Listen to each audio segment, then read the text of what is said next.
بسم الله الرحمن الرحيم الحمد لله رب العالمين وصلى الله وسلم وبارك على رسول الله أما بعد. إن اللؤلؤ والمرجان فيما اتفق عليه الشيخان. We've now come to chapter 56. The author rahimahullah says باب تجاوز الله عن حديث النفس والخواطر بالقلب إذا لم تستقر. حديث أبي هريرة رضي الله عنه عن النبي عليه الصلاة والسلام أنه قال إن الله تجاوز عن أمتي ما حدثت به أنفسها ما لم تعمل أو تتكلم. Chapter 56 says that Allah subhanahu wa ta'ala will pardon and forgive. He'll overlook slave's speech within himself and the different thoughts and whisperings and incitements that may take place in one's heart and one's mind, as long as they do not take a firm stand or a firm foothold. That Allah subhanahu wa ta'ala will pardon or overlook, or will not take the slave to account and to reckoning for that which the slave speaks to him or herself about. The different thoughts that float around in one's mind, that fall upon one's heart, as long as they do not remain firm. In other words, by those thoughts and those whisperings remaining firm, a person may perform actions based off of those thoughts and those whisperings. Because when the thought remains firm and takes a strong stand in one's heart and one's mind, then it's a very strong possibility that they will act upon those thoughts. So he says that Allah won't take the slave to account for them. And the reason why this chapter is here in Kitab al-Iman, because thinking of something bad or negative, one may feel that is haram and he will be punished for it. Something that is involuntary. I don't have no choice, no option. The thought came to my mind, came to my head. Will Allah punish me? Is that a part of my iman increasing or decreasing? And if I do perform the requirement of those thoughts, then that will be something that will harm and hurt my iman. Hadith number 79 is narrated by Abu Hurairah radiallahu ta'ala anhu.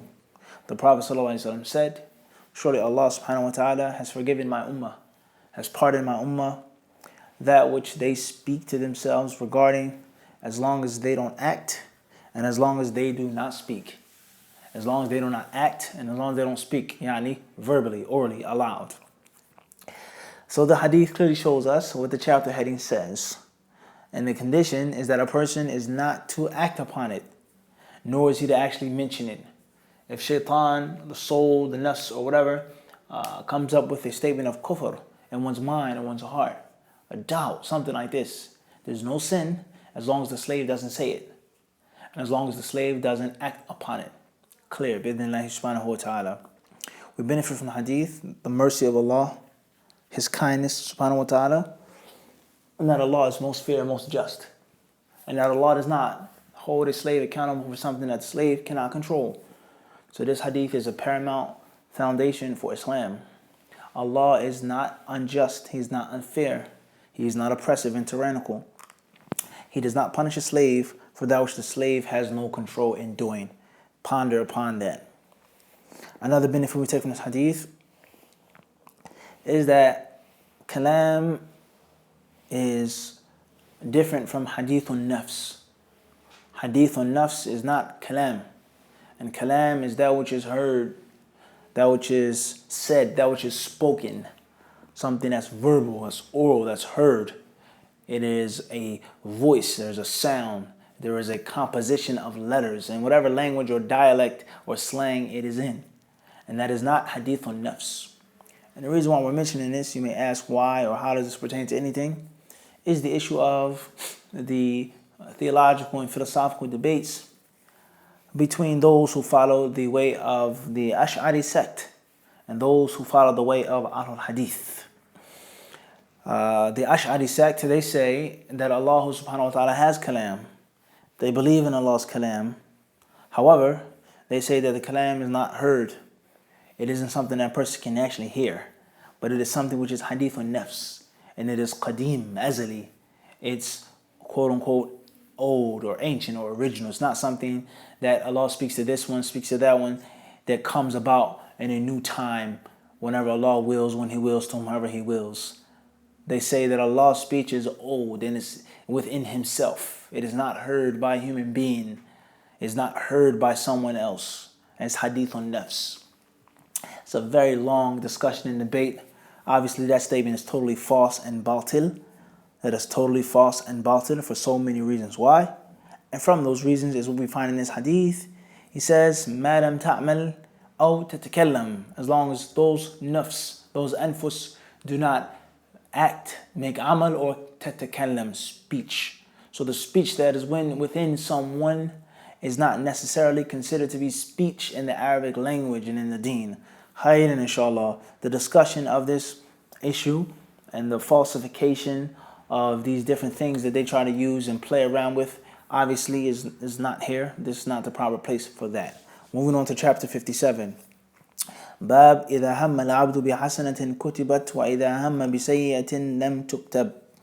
حديث أبي هريرة رضي الله عنه قال قال رسول الله صلى الله عليه وسلم إذا أحسن أحدكم إسلامه فكل حسنة يعملها تكتب له بعشر أمثالها إلى 700 ضعف وكل سيئة يعملها تكتب له بمثلها. Whenever the slave thinks about doing a good deed, it will be recorded for him. And whenever he thinks about doing a bad deed, it will not be recorded for him. It won't be recorded for him.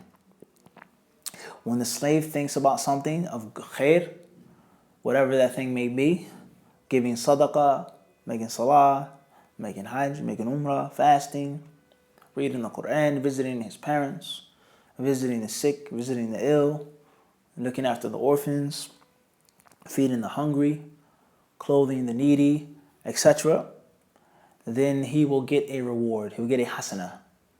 And if he thinks of something bad, of something negative, he walks past or he drives past a bar, and waliyadhu billah, the thought of khamr comes into his mind, or a woman, or a man, or eating from riba, or doing something to someone, whatever the case may be, something that's haram, oppressing someone, he's not held accountable for it. He's not going to be punished. It's not going to be written down in a scale of bad deeds. This is an obvious connection to iman, whereas performing hasanah makes one's iman increase, and performing a sayyah makes one's iman decrease. Narrated Abu Hurairah, hadith number 80. The Messenger of Allah ﷺ said, when one of you has good Islam, every single hasanah that he performs, it will be recorded for him 10 times. بِعَشْرِ أَمْثَالِهَا. 10 more hasanat. All the way up until 700. And whenever he performs a sayyah, and he doesn't perform it, تُكْتَبْ لَهُ بِمِثْلِهَا. Or he says, وَكُلُّ سَيِّئَةٍ يَعْمَلُهَا. Whenever he does a sayyah, that he actually performs it, then it will only be written for him as one bad deed. Obviously, there's a glitch between the chapter heading and the hadith once again, and that is because, as we said before, there are narrations that speak of the slave thinking about the sayyah and it not being recorded until he performs it. And when he does perform it, it's only written once. Okay, so that's why the chapter heading and the hadith don't exactly match up, because of the chapter heading coming from Sahih Muslim, and this book being hadith that are both collected by Bukhari and Muslim. Khayran, inshallah subhanahu wa ta'ala. We've explained previously the meaning of having good Islam, quote unquote. The hadith shows us the virtue and bounty of Allah, the mighty and the sublime, and shows us that no one will go to the fire except for someone who's ruined, someone who just doesn't want khair. Islam is too easy, too sweet, too beautiful, too simple. One good deed, you get 10 extra. One bad deed, you only get 1. Khayran, inshallah subhanahu wa ta'ala. Hadith number 81. He says, Hadith ibn Abbas رضي الله عنهما عن النبي صلى الله عليه وسلم فيما يروي عن ربه عز وجل أنه قال إن الله كتب الحسنات والسيئات ثم بين ذلك فمن هم بحسنة فلم يعملها كتبها الله له عنده حسنة كاملة فإنه هم بها فعملها كتبها الله له عنده 10 حسنات إلى 700 ضعف إلى أضعاف كثيرة ومن هم بسيئة فلم يعملها كتبها الله له عنده حسنة كاملة فإن هو هم بها فعملها كتبها الله له سيئة واحدة. Hadith number 81 states that Ibn Abbas radiallahu anhuma narrated that the Prophet sallallahu alaihi wasallam said, narrating from Allah, the Mighty and the Sublime, He, the Most High, says, indeed, Allah subhanahu wa ta'ala has ordained, He has prescribed the good deeds and the bad deeds. And then He has clarified that whenever the slave thinks about doing a hasana, but he doesn't do it, Allah will give him a hasana. Allahu Akbar. Think about a good deed, don't do the good deed, you get a good deed. And if he thinks about doing it, then Allah subhanahu wa ta'ala will have it written down and recorded with him, indahu, 10 more, up until 700, up until, he says, ad'afin kathira, so many more, Allahu alam, infinite amount of good deeds. And if and whenever he thinks of a bad deed, but he doesn't perform it, Allah subhanahu wa ta'ala will write it with him only. He says He will give him a hasana. Allahu Akbar. He gets a good deed for not performing a bad deed that he thought of.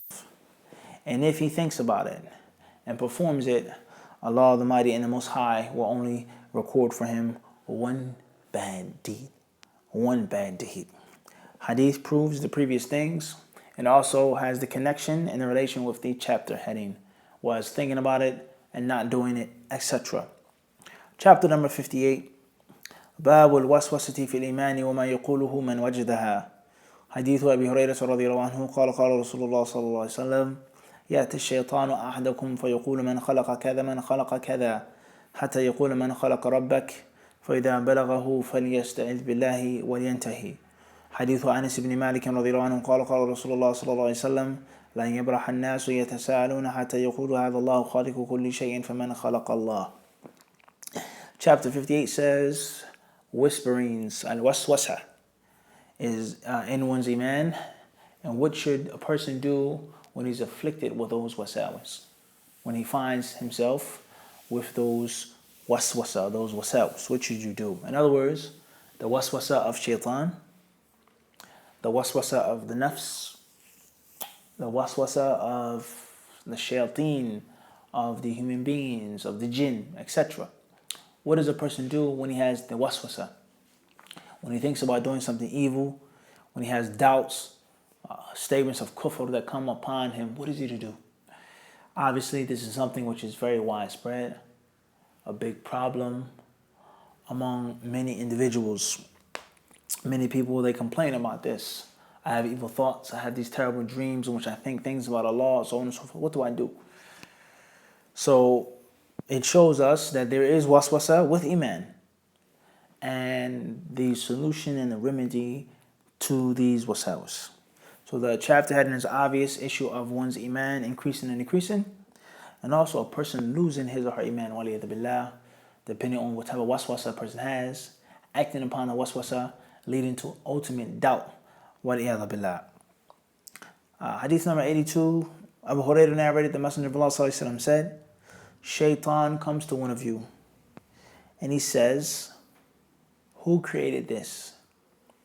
Who created that? He continues to launch and shoot his arrows of doubt until he says, who created your Lord? The Messenger of Allah sallallahu alaihi wasallam then says, when one of you has this problem, he should do two things: seek refuge in Allah and stop. Cut off the whisperings. Don't lend his ear, his mind, his heart to those whisperings. Hadith number 83, narrated by Anas radiallahu ta'ala anhu. The Messenger of Allah alayhi salatu wasalam said, the people will continue to ask. They'll continue to throw questions around, so much so that a point will come in which they will say, Allah has created everything. Who has created Allah? These hadiths clearly show that a time will come, and that a time could come and will come, in which people will have waswasa. And the greatest and the most dangerous of the waswasa is the waswasa concerning Allah. the wudu, the salah, this and that, but concerning Allah, concerning your basic belief and concept of Allah subhanahu wa ta'ala, the basic fundamentals of Tawheed. Allah is the creator, but who created Allah? Where did Allah come from? What existed before Allah, etc. So this goes to show us the danger of these wasawis, the waswasa, and the evil nature of shaitan. And that it also shows us is that if a person has these wasawis, this waswasa, it doesn't mean that he's a kafir. It doesn't mean that he or she has left the fold of Islam. Very important point here. It doesn't mean that they have left the fold of Islam. Khairan, inshallah. So the hadith teaches us a very important point. These two hadiths, Hadith Abi Hurairah and Hadith Anas, is that the most important thing and the most dangerous thing and the greatest thing to lose is one's iman, is one's aqeedah, one's tawheed. That is the greatest thing in the deen, is one's tawheed, one's i'tiqad. And once a person has doubt about that, it's a very, very, very dangerous situation. Khairan, inshallah. So the hadith affirms shaitan, and it affirms the reality of him, and that he comes and goes, and he says. And the hadith also teaches us the danger of doubts, of shubuhat, and not listening to shubuhat. And from these two hadiths and many others, verses in the Quran and other hadith, let alone the statements of the Sahaba, those who came after them, the scholars of Al-Islam have extracted many principles and basic fundamental rules, such as the general 9 to 5 layman Muslim avoiding argumentation, avoiding the different debates, and also avoiding listening to the people of falsehood. That is true. Avoiding listening to the people of falsehood, whoever they may be. Khairan, inshallah. Hadith also teaches us, or these two hadiths also teach us, the precepts of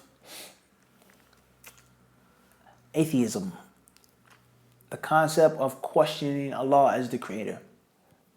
The concept of denying religion, period, and any type of supreme deity, and that there's no such thing as God or deen or religion, and it's impossible for him to have created everything. Who created him?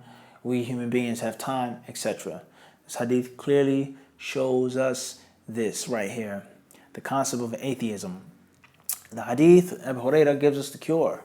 Do two things. First is to seek Allah's refuge. Ask Allah to protect you. Ask Allah to keep you safe. And secondly is stop. Don't listen to them. Turn away. Walk straight. If you have any doubt, keep moving. Keep going forward. And don't turn back. Don't think about it. Don't turn back. And do not think about these whisperings. Very important concept. Many people, when they have waswasa, or they fear that they've been plagued by the jinn or something like this, they don't stop. They lend their ears. They fall into the doubts. And then they come complaining. And the Prophet ﷺ's cure is to turn away from those doubts. Khairan, inshallah subhanahu wa ta'ala. The hadith of Anas 83 also shows us the dispraise of people asking unnecessary questions. Unnecessary questions. An unnecessary debate, and unnecessary argumentation. And hadith also shows us the affirmation of Allah subhanahu wa ta'ala and His rububiyyah, and how the shaitan and the people will try to use a proof against the believers. They'll take the haqq and they'll try to reverse the haqq. The haqq is that Allah is the creator of everything, and then they'll use that to prove that something had to come before Him and create Him, which is absolute falsehood. Khairan, inshallah subhanahu wa ta'ala. Chapter number 59. The author, rahimahullah, he says, Babu wa'idu man iqtatat, or he says, Babu wa'idi, and there's more than one way of saying it. Babun or Babu wa'idi man iqtata'a haqqa muslimin biyaminin fajiratin bin nahar. Oh, he says, Babu wa'idi man iqtata'a haqqa muslimin biyaminin fajirah bin nar. Chapter 59 states the threat, the warning of hellfire for those who take the right of another Muslim with a false oath, perjury, lying, swearing by Allah and lying, is that they will be threatened by the nar, wal-iyadhu billah, the hellfire. The chapter heading teaches us that those who do this, any Muslim who takes the right of another Muslim and he does it by swearing by Allah, and he's lying, that he will be threatened, he will go to the fire, wal-iyadhu billah. And this is a bit different from qawl al-zur or shahadat al-zur, whereas it is included in it, but it's a bit different. Shahadat al-zur doesn't mean that a person swears by Allah. Doesn't mean that. A person can be a witness and he doesn't have to swear.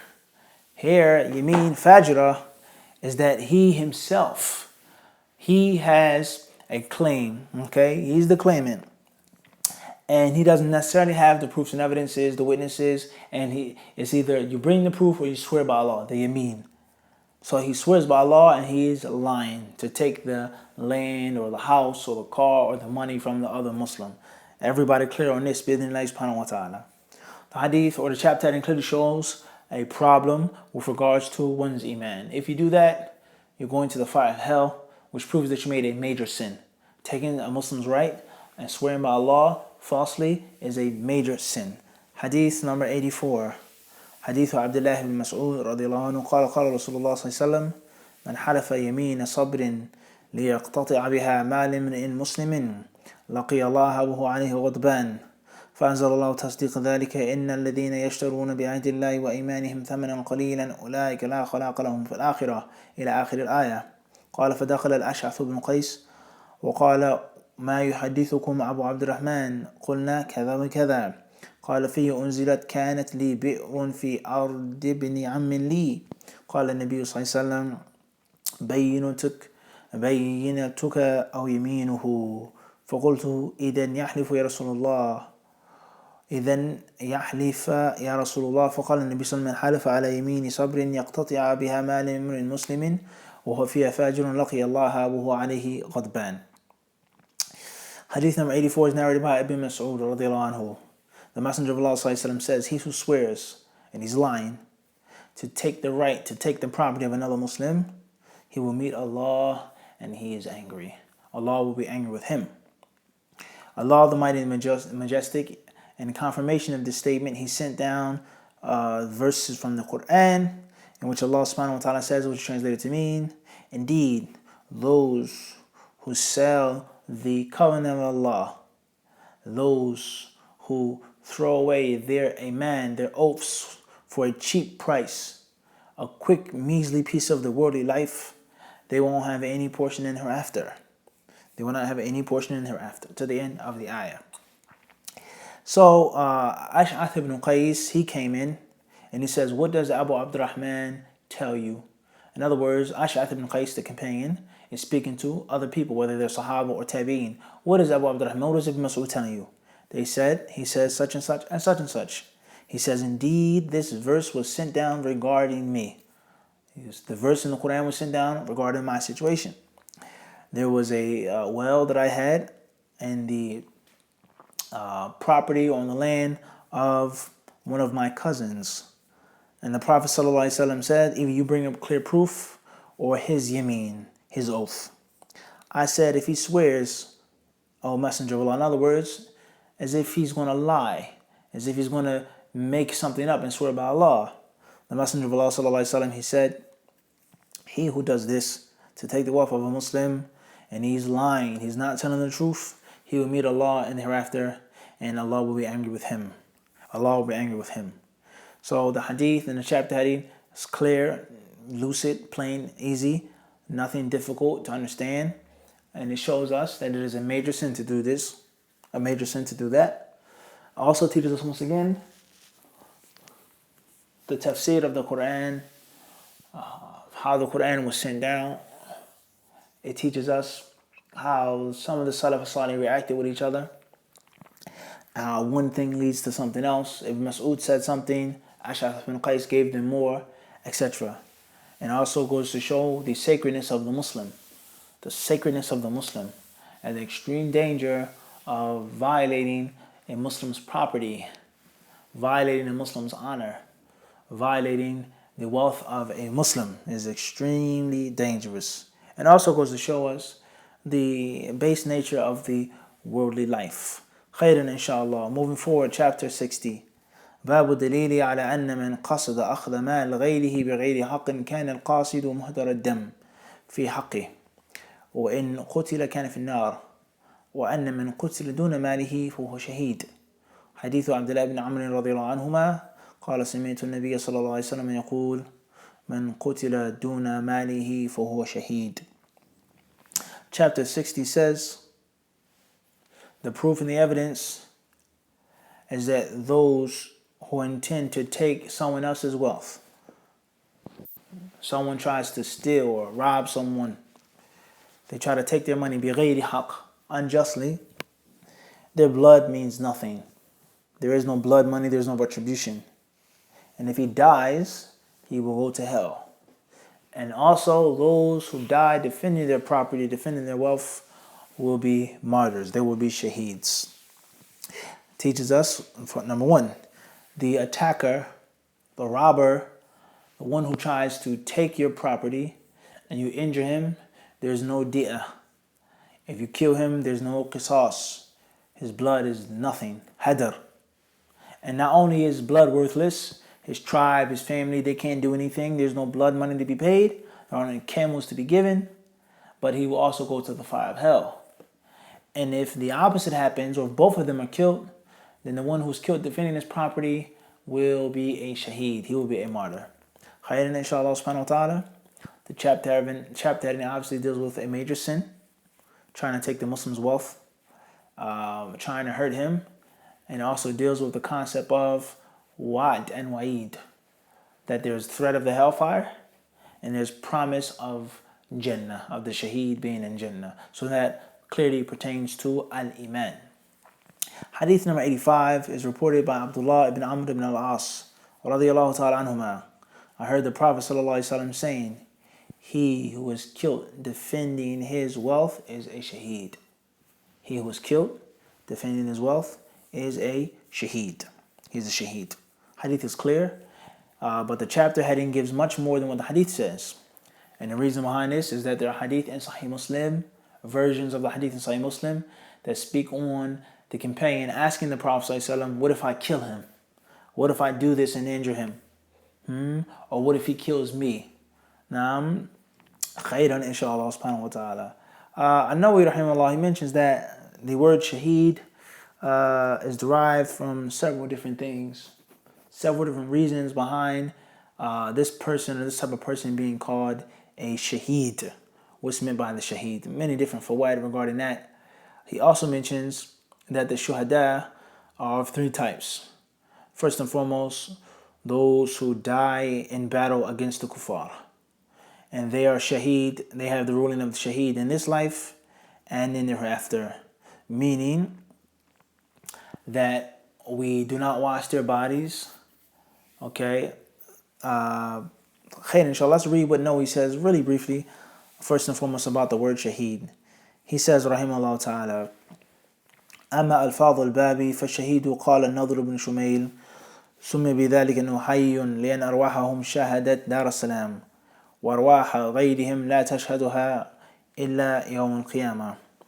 قال ابن الأنباري لأن الله تعالى وملائكته عليهم السلام يشهدونه بالجنة فمعنى شهيد مشهود له. وقيل سمي شهيدا لأنه يشهد عند خروج روحه ما له من الثواب والكرامة. وقيل لأن ملائكة الرحمن يشهدونه فيأخذون روحه.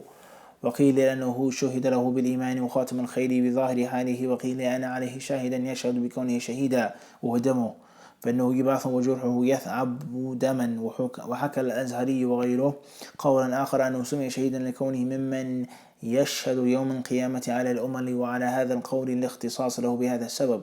وعلم أن الشهيد ثلاثة أقسام. He says here, some scholars, they say that he's shaheed because their souls are alive. And they witness, they make shahada, tashhad, they're there, they're present to Dar as-Salam, Jannah. And the souls of others, that's not the case. Others, they say, because Allah subhanahu wa ta'ala and His angels bear witness to him with Jannah. So he's shaheed, which means mashhud lahu, meaning that witnesses, the people bear witness to him. Others, they say that he's a shaheed because he witnesses when his soul is taken out, the reward and the honor that Allah has in store for him. Others, they say because the angels, yashhadunahu, they come to him. The word, yani shahida yashhadu, shahadatan, wa shuhudan, okay, mashhadan, etc. It shows that two things. One is to bear witness, and two is to actually attend. Shahida, to come to something. He then says, and others, they say he's called a shaheed because he has a witness for him, and his witness for him is his blood. On the day of judgment, be resurrected, the blood will pour forth, looking like blood but smelling like musk. And he then says here, others, they say a reason why it's called shaheed because on the day of judgment they will bear witness upon the other nations. Until the point in which he says, know for sure that the shaheed, the shuhada, are of three types. أحدها المقتول في حرب الكفار بسبب من أسباب القتال فهذا له حكم الشهداء في ثواب الآخرة وفي أحكام الدنيا وهو أنه لا يغسل ولا يصلى عليه. والثاني شهيد في الثواب دون أحكام الدنيا وهو المبطون والمطعون وصاحب الهدم ومن قتل دون ماله وغيره ممن جاءت الأحاديث الصحيحة بتسميته شهيدا فهذا يغسل ويصلى عليه وله في الآخرة ثواب الشهداء ولا يلزم أن يكون مثل ثواب الأول. والثالث من غل في الغنيمة وشبهه ممن وردت الآثار بنفي تسميته شهيدا إذا قتل في حرب الكفار فله حكم الشهداء في الدنيا فلا يغسل ولا يصلى عليه وليس له ثوابهم كامل في الآخرة والله أعلم. He says here, the first type of shaheed is he who dies on the battlefield fighting the kuffar, fighting the kafirin.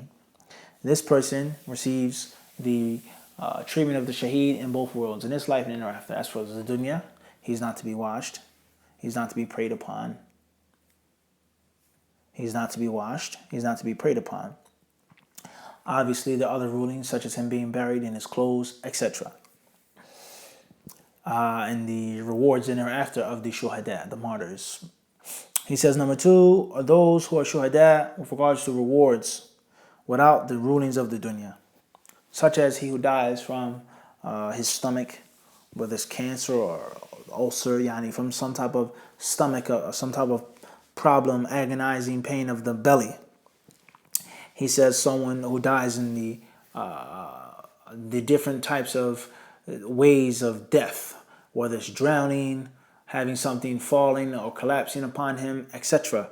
This person, he has and other hadith that speak about the different types of people being called shaheed.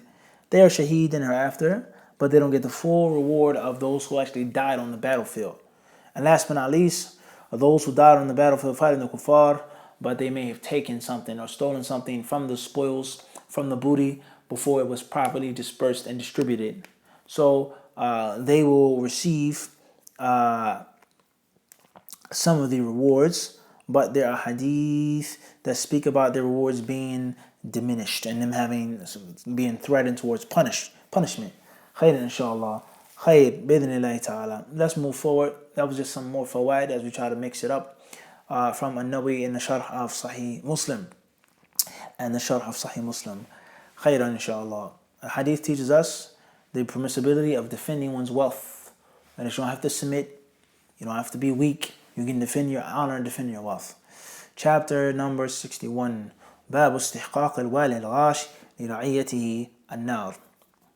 Chapter number 61 says that the ruler who is unjust, who cheats his subjects, deserves the fire of hell. Waliyadu billah. Clear chapter heading regarding a major sin and a major problem with one's iman. Khayran inshallah, the wali, the ruler. And as we said before, many people today, for some strange reason, or not strange reason, but yani, it's strange when you look at everything. We know why, what the reason is. People, they are in love and romanticized with the concept of the ruler, and the ruler. And every time they talk, it's about the ruler, the khawarij, khuruj, the ruler, wali al-amr, hukam. And that's it. That's all they talk about, unfortunately, for obvious reasons. But the concept is that if you're going to talk about the rights of the ruler, what the ruler deserves, the haram things that you can't do against the ruler, which there's no doubt about that in the hadith of the Prophet ﷺ. Ahlul hadith have no problem with that. But you also have to mention other hadith in Bukhari and Muslim and other places about the responsibilities of the rulers and the duties of the rulers and what they are supposed to do for their subjects. And if they don't, then they have problems as well. And not just those who go against the ruler, those who speak about the ruler, those who talk about the rulers, those who do this, those who wish to give advice to the rulers are khawarij, they're dogs of the hellfire, they're going to hell, they're going to burn in hell, that's it. And that's obviously wrong and a total lack of balance. There are hadith about not revolting against a Muslim ruler, and a hadith about a Muslim ruler going to hell for not being just, for not giving the proper nasiha, the proper amr bil ma'ruf and nahy anil munkar, establishing the deen, establishing the hudud, and the list goes on with regards to the unjust ruler. So we have to get rid of the one-sidedness. Obviously, as we said, there are political reasons, economic reasons, social reasons behind the people being one-sided. And just mentioning the hadith about don't just be deaf, dumb, and blind with regards to the ruler. He can do whatever he wants to do and you have to be the perfect. That's obviously wrong. Khairan inshallah. Hadith number 86. حديث معقل بن يسار رضي الله عنه أن عبيد الله بن زياد عاد في مرضه الذي مات فيه فقال له معقل إني محدثك حديثا سمعته من رسول الله صلى الله عليه وسلم سمعت النبي صلى الله عليه وسلم يقول ما من عبد استرعاه الله رعية فلم يحطها بنصيحة إلا لم يجد رائحة الجنة. Narrated معقل ibn Yasar رضي الله عنه that Ubaydullah ibn Ziyad visited him when he was upon his deathbed. So Ma'qil said to him, I am going to tell you a hadith I heard from the Messenger of Allah sallallahu alaihi wasallam. Indeed, I heard the Prophet sallallahu alaihi wasallam say, there isn't a slave whom Allah places in charge of subjects, of people, and he does not spread the pure transparency, the sincere concern and effort among them, except that he will not smell the fragrance of Jannah. Except that he will not smell the fragrance of Jannah. The hadith with the chapter heading is very clear. Hadith is very clear. Khairan inshallah subhanahu wa ta'ala. Hadith proves that for a Muslim ruler, hakim, to be unjust is a reason behind him going to the fire of hell. It's a kabira. It's from the major sins.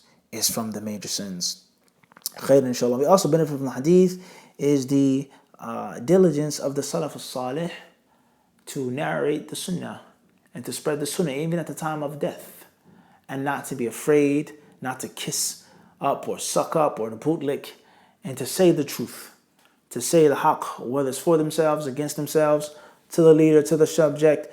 That's how the Salaf al-Salih dealt with each other. That's how they dealt with each other, and that's what Ma'qil radiallahu ta'ala anhu said to him. There's another version here, or extra variations in Sahih Muslim and others that state, لو علمتها أن لي حياتنا حدثتك. He says, if I thought that I would live longer, I wouldn't even tell you. Another narration says, لولا أني في الموت لم أحدثك. If it wasn't for the fact that I'm upon my deathbed, I wouldn't tell you. He says here, القاضي عياض إنما فعل هذا لأنه علم قبل هذا أنه ممن لا ينفعه الوعظ كما ظهر منه مع غيره ثم خاف معقل من كتمان الحديث ولا تبلغه أو طيب. He then says here, the reason why Ma'qil radiallahu ta'ala anhu said this is because he didn't think, and he knew that this man wasn't going to benefit from his advice when he was alive. He wasn't going to benefit from him. He wasn't going to listen to him. And that he said to Ubaydullah ibn Ziyad, obviously this man has some type of leadership or position, that he feared of dying and hiding and hindering the sunnah. And that's the only reason why he said it to him. Khairan inshallah. He then says here, أو فعله لأنه خاف لو ذكروا في حياته لما يهيج عليه هذا الحديث ويثبت في قلوب الناس من سوء إلى آخره. طيب inshallah. And the hadith also shows us the foundations, one of the foundations of the sciences of hadith, whereas he narrated what he had heard. Hadith also shows us the severe danger of leadership, and that it's not a joke. It's not something that's simple and easy. It doesn't just come with money and fame and power, but it's a major, major responsibility. And if you're not willing to take that responsibility, or if you're not built for that responsibility, you should not take it. And it also shows the virtue of the just ruler, the just, pious ruler, and that he will go to paradise, bi'idhnillah, for giving nasiha to his subjects. May Allah help us from the situations in which we live in today, in which there are some leaders who poison their subjects, allow them to drink things and smoke things and eat things and watch things and listen to things which destroy their Islam, and totally numb their iman senses, their faculties of iman, keep them like cattle, constantly engaged in this, watching that, whether it's sports, whether it's certain types of foods, things that are detrimental to their health, etc. Very unfortunate. And hadith also shows us that paradise has a fragrance. Khairan inshallah subhanahu wa ta'ala. Moving forward. Hadith number 62, or chapter 62, Babu Raf'il Amanati wal Iman min Ba'd al Qulub wa Ard al Fitni ala al Qulub. Chapter 62 says how the amana and iman will be snatched from the hearts. It will be uplifted, it will be taken away from the hearts of men. And how fitn, trials and tribulations, will be presented upon the hearts. Obviously, this clearly pertains to iman.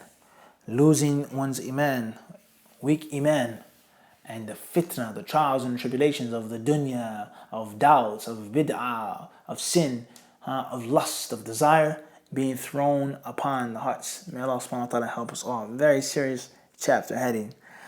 Hadith number 87, the author rahimahullah says, حديث حذيفة قال حدثنا رسول الله صلى الله عليه وسلم حديثين رأيت أحدهما وأنا أنتظر الآخر. He says, the Messenger of Allah صلى الله عليه وسلم gave us two major hadiths. I've seen one of them and I'm waiting for the next. حدثنا, he told us, أن الأمانة نزلت في جذر أو جذر قلوب الرجال ثم علموا من القرآن ثم علموا من السنة. وحدثنا عن رفعها قال ينام الرجل النومة فتقبض الأمانة من قلبه فيظل أثرها مثل أثر الوقت ثم ينام النومة he says here فتقبض فيبقى أثرها مثل المجل كجمل دحرجه على رجلك فالنفط فتراه منتبرا وليس فيه شيء فيصبح الناس يتبايعون فلا يكاد أحد يؤدي الأمانة فيقال إن في بني فلان رجلا أمينا ويقال للرجل ما أعقله وما أظرفه وما أجلده وما في قلبه مثقال وحبة خردل من إيمان ولقد أتى علي زمان وما أبالي أيكم بايعت لئن كان مسلما رده علي الإسلام ولن كان نصرانيا رده علي ساعيه فأما اليوم فما كنت أبايع إلا فلانا وفلانا أو كما قال عليه الصلاة والسلام. Here we'll read from the translation to mix it up just a bit. Bidnillahi subhanahu wa ta'ala. It says, narrated Hudhayfa radiallahu anhu, Allah's Messenger sallallahu alaihi wasallam narrated to us two narrations, one of which I've seen happening and I'm waiting for the other. He narrated that in the beginning, al-amana was preserved in the roots of the hearts of men, and then they learnt it from the Quran and from the Sunnah. He also told us about its disappearance, saying, a man will go to sleep, whereupon al-amana will be taken away from his heart, and only its trace will remain, resembling the traces of fire. He will then sleep, whereupon the remainder of al-amana will also be taken away, and its trace will resemble a blister, which is raised over the surface of skin as an ember touches one's foot. And in fact, this blister does not contain anything. So there will come a day when people will deal in their business with each other, but there will hardly be any trustworthy persons among them. And then it will be said that in such and such a tribe there is such and such a person who is honest, and the man will be admired for his intelligence, good manners, and strength, though indeed he would not have belief equal to a mustard seed in his heart. The narrator added, there came upon me a time when I did not mind dealing with any of you, for if he was a Muslim, his religion would prevent him from cheating, and if he was a Christian, his Muslim ruler would prevent him from cheating. but today I cannot deal except with so-and-so and so-and-so. The hadith clearly shows us and it teaches us that amana was sent down and a time will come in which the amana will be removed. The amana will be taken away from men, as the chapter heading clearly states. Moving back to the chapter heading, here in this chapter, it really doesn't state the concept of the fitan being presented to the heart. It doesn't teach us and doesn't show us the fitan being presented to the heart, even though there are hadiths on that of تعرض الفتن على القلوب عودا عودا كالجزء طيب خير إن شاء الله. Moving forward, An-Nawawi rahimahullah ta'ala, he says, in commenting on amana, he says, وأما الأمانة فالظاهر أن المراد بها التكليف الذي كلف الله تعالى به عباده والعهد الذي أخذوا عليهم. قال الإمام أبو الحسن الواحدي رحمه الله في قوله تعالى إن عرضنا الأمانة على السماوات والأرض والجبال. قال ابن عباس رضي الله عنهما هي الفرائض التي افترضها الله تعالى على العباد. وقال الحسن هو الدين والدين كله أمانة. وقال أبو العالية الأمانة ما أمروا به وما نهوا عنه. وقال مقاتل الأمانة الطاعة. قال الواحدي وهذا قول أكثر المفسرين. قال فالأمانة في قول جميعهم الطاعة والفرائض التي يتعلق بأدائها الثواب وبتضييعها العقاب والله أعلم. وقال صاحب التحرير الأمانة في الحديث هي الأمانة المذكورة في قوله تعالى إن عرضنا الأمانة وهي عين الإيمان. فإذا استمكنت الأمانة من قلب العبد قام حينئذ بأداء التكليف قام العبد من قلب العبد قام حينئذ بأداء تكاليفه واغتنم ما يرد عليه منها وجد في إقامته والله أعلم. طيب, he says here, as far as the amana, then many of the people of the past said that the amana is iman, actual iman. Others, such as he says, Ibn Abbas narrates in the Tafsir of Surah Al-Ahzab that iman or the amana or the acts, the fara'id that Allah has made incumbent upon His slaves. Hasan al-Basri said, al-amana is deen. And he says, all of the deen is amana. And others, they mention about obedience, acts of worship, etc. And they all agree that the amana, one way or another, is the fara'id. So what's meant here is that the iman will be taken out of the hearts of men. And then things will happen and things will take place. The hadith mentions about the trace of fire.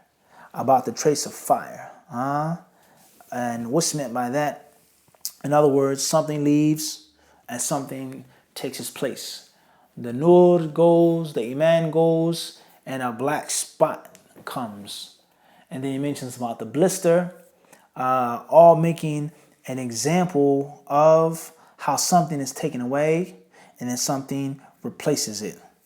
Something goes away, and then what? It comes afterwards. The iman goes, and then there's something that's left, something that is faint, but it actually isn't the iman. Everybody understand this? He says here, قال صاحب التحرير معنى الحديث أن الأمانة تزول عن القلوب شيئا فشيئا فإذا زال أول جزء منها زال نورها في المطبوع زال نورها وخلفته ظلمة كالوقت واعتراض لون مخالف للون الذي قبله فإذا زال شيء آخر صار كالمجل وأثر محكم لا يكاد يزول إلا بعد مدة وهذه الظلمة فوق التي قبلها ثم شبه زوال ذلك النور بعد وقوعه في القلب وخروج بعد استقرار فيه واعتقاب الظلمة بجمر يدحرجه على رجله حتى يؤثر فيها ثم يزول الجمر ويبقى التنفط وأخذه الحصى ودحرجته إياها أراد بها زيادة البيان وإيضاح المذكور والله أعلم. He says here, the author of At-Tahrir, he says that the hadith means is that the first step is the amana being removed. He says iman being removed from the heart step by step, piece by piece. The iman slowly but surely goes away. Then the trace of the fire, it will come. And there's two different colors. It wasn't black or gray like soot, okay, like a fireplace. It was something that was a different color. And then that came. And then that came. Everybody understand this? And then that came. He then says, rahimahullah ta'ala, after that, after the trace of the fire, it says the blister will come. Okay? It says the blister will come. The man, he will sleep. And the blister is a bit different than the first stain and the first spot. In other words, piece by piece until a person has no manner whatsoever. No deen, no anything whatsoever. Khairan inshallah subhanahu wa ta'ala. So the hadith shows us the danger of not having amana and how iman is a gift. And if you don't take care of it and look after it, it could be taken away from you. It could be taken away from you. And what's meant by Hudayfa radiallahu ta'ala anhu giving the Pledge of Allegiance, or yani it's not meant Pledge of Allegiance bay'ah. No, what's meant here is buying and selling. He only deals with people in business who he can trust. And there are only a certain amount of men. And that was in the time of Hudayfa. So imagine 2016. Imagine in 2016, wala hawla wala quwwata illa billah. Khairan, inshallah. There are many, many other benefits that we can take from this hadith. This hadith deserves to have its own sharh, its own explanation. Hadith or chapter number 63. باب بيان أن الإسلام بدأ غريبا وسيعود غريبا وأنه يأرز بين المسجدين. حديث حذيفة قال كنا جلوسا عند عمر رضي الله عنه فقال أيكم يحفظ قول رسول الله صلى الله عليه وسلم في الفتنة قلت أنا كما قاله قال إنك عليه أو عليها لجري قلت فتنة الرجل في أهله وماله وولده وجاره تكفر الصلاة والصوم والصدقة والأمر والنهي قال ليس هذا أريد ولكن الفتنة التي تموج كما يموج البحر قال ليس عليك منها بأس يا أمير المؤمنين إن بينك وبينها بابا مغلقا قال أيكسر أم يفتح قال يكسر قال إذن لا يغلق أبدا قلنا أكان عمر يعلم الباب قال نعم كما أن دون الغد الليلة إني حدثته بحديث ليس من الأغاليط فهبنا أن نسأل حذيفة فأمرنا مسروقا فسأله فقال الباب عمر. Chapter 63 states how Islam started as something strange and it will return as something strange, and that Iman will return and it will go back between the two masjids, Mecca and Medina. The chapter heading says that Islam started as something that was unknown, something that wasn't popular, something that wasn't that easy to do, that widespread, and it will return as such. And it shall return as such. And that it says here, the chapter heading, that Iman started as something strange and is going to go back to its strangeness, and that Iman will run to or go back to or between Mecca and Medina. Obviously, it's pertaining to Iman diminishing, fading, going away, people going back to kufr, going back to disobedience, sunnah, knowledge, ilm of hadith, all of these things becoming strange and weird. Finding someone practicing the religion who's not just a Muslim, supposedly, quote unquote, by name, who makes 5 salah in a day, who has a beard, a sister wears a full hijab. It's so strange. Why are you extreme? Such and such is going to happen. Okay, and many other aspects of the deen as well that we don't have the time to explain right now. Hadith number 88 is the hadith of Hudayfa radiallahu anhu, in which he says, one day we were sitting with Umar radiallahu anhu, and Umar asked, which one of you has memorized the hadith of the Messenger of Allah sallallahu concerning fitna, concerning the trials and the tribulations, the fitna? Hudayfa said, I have. And Umar says, indeed, you have a lot of courage to just come forth like this and to say it. He said, the fitna of a man regarding his wife, his children, his wealth, his neighbors, they will be expiated from the prayer, from the salah, from fasting, giving charity, enjoining the good, forbidding the evil. Umar said, that's not exactly what I want. That's not what I'm talking about. He says, but I want to know about the fitna that will pour forth, the fitna that will go wild like the waves of the ocean. He says, don't worry, Amir al-Mu'mineen. Between you and between that fitna is a door, a shut door, a locked door. He says, will the door be broken or open up? He says, rather, it will be broken. He then said, if it's broken, then the door will not be shut once more. The door will be knocked off the hinges, and that's it. It's going to continue for people to go through that door. He said, we said, did Umar know the door? He said, yes, just like we know that after today comes tomorrow. And I've given him the hadith, which is totally accurate. No mistakes therein. We were then afraid to ask Hudayfa. The narrator from Hudayfa says, so we asked Masruq ibn Ajda' from the Tabi'een, and he said that the door was Umar. The door was Umar. The door was Umar. The main point from the hadith is not that clear with the chapter heading. The hadith afterwards sheds a bit more light on it, but it's not that clear from the chapter heading.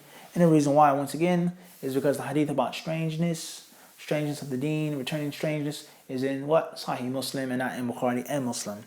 But one may say, perhaps, the concept of Umar being assassinated and the other khulafa being assassinated, the other leaders being assassinated, and the sunnah that the people will make, the bad sunnah of killing the Muslim leaders, revolting against the rulers of Islam, as a means of Islam going away from its original beginning and going to a strange state. Khairan, inshallah, subhanahu wa ta'ala. Hadith number 88 is full of fawaid, full of benefits. From them is the eagerness of Umar to learn and hear about the sunnah. And as Umar ibn Khattab, radiallahu ta'ala anhu, Umar ibn Khattab, he was the messenger's companion. He was there, he was a great alim, a great scholar, but he didn't know everything and he wanted to know. It also teaches us how Umar was humble and he took from someone who was younger than him and someone who was lesser than him. And also shows the great respect that Umar had for the sunnah of the Prophet ﷺ. He says, "Innaka alayhi lajariyun."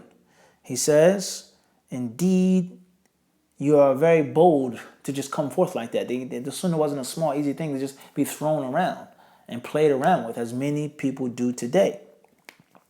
But Hudayfa shows a virtue of him. He was brave and courageous. I've heard it. And it also shows us that one should be willing to pass on the sunnah. You shouldn't be afraid, you shouldn't be scared. There's nothing to be embarrassed about, even if you're young. And the hadith also teaches us the virtue of the salah, the virtue of fasting, the virtue of sadaqah, the virtue of giving amr and nahi, and enjoining the good and forbidding the evil. And they're all means of expiation of sin. And it also shows us that the asal of what we're talking about is zahir until proven otherwise. It's zahir until proven to be something else. Whereas Umar says, that's not what I'm talking about. But the hadith clearly says he wanted to know about fitna, and Hudayfa told him about fitna. But he's talking about another type of fitna. Khairan, inshallah. The hadith also teaches us the permissibility of speaking metaphorically. The permissibility of speaking metaphorically and using examples. Whereas a door is mentioned, okay, and the door being shut, the door being broken, kicked in, or the door being opened up. That's all metaphoric. Umar radiallahu anhu being killed, being assassinated, and other khulafa is not necessarily a door. There was no door in which someone opened up to kill him. He's leading a salah. So it shows the permissibility of speaking metaphorically. Khairan, inshallah, subhanahu wa ta'ala. It also shows us, once again, the bravery of Umar, whereas he knew what was going to happen, what would take place, and he wasn't scared and he wasn't afraid. Khairan, inshallah, subhanahu wa ta'ala. An-Nawawi, rahimahullah ta'ala. Moving forward, before we go into Nawawi's speech, let's mention the next hadith. Hadith number 89. Hadith Abi Hurairah radiyallahu anhu. Anna Rasulullah sallallahu alayhi wa sallam qala, Inna al-iman لا يأرز إلى المدينة كما تأرز الحية إلى جحرها. That indeed Iman, it will go back to Medina as a snake goes back to its burrow. As the snake goes back to its burrow. خيرا إن شاء الله. وأما معنى الحديث فقال القاضي عياض رحمه الله في قوله إلى أن قال And Nawawi, he mentions, as we said, because the hadith about Islam starting strange, ending strange is not in Bukhari and Muslim. So you're not going to get that here. He then says here, Nawawi rahimahullah ta'ala, نعم, قال وهو يأرز إلى المدينة معناه أن الإيمان أولا وآخرا بهذه الصفة لأنه في أول الإسلام كان كل من خلص إيمانه وصح إسلامه أتى المدينة إما مهاجرا مستوطنا وما متشوقا إلى رؤية رسول الله صلى الله عليه وسلم ومتعلما منه ومتقربا ثم بعده هكذا في زمن الخلفاء كذلك ولأخذ سيرة العدل منهم والاقتداء بجمهور الصحابة رضوان الله عليهم فيها ثم من بعدهم من العلماء الذين كانوا سرج الوقت أئمة الهدى لأخذ السنن المنتشرة بها عنهم فكل كان ثابت الإيمان منشرح الصدر به يرحل إليها ثم بعد ذلك في كل وقت إلى زماننا إلى آخره. He then says what's meant by this is that during the time of the Prophet ﷺ, those who had strong iman, firm iman, good iman, they went to Medina. Either they went to make hijrah, or they went to learn, to study, to meet the Prophet ﷺ, to see the Rasul ﷺ. And then after he had passed away ﷺ, to meet the Khulafa, okay, to learn, to study with them, to take the sunnah from them.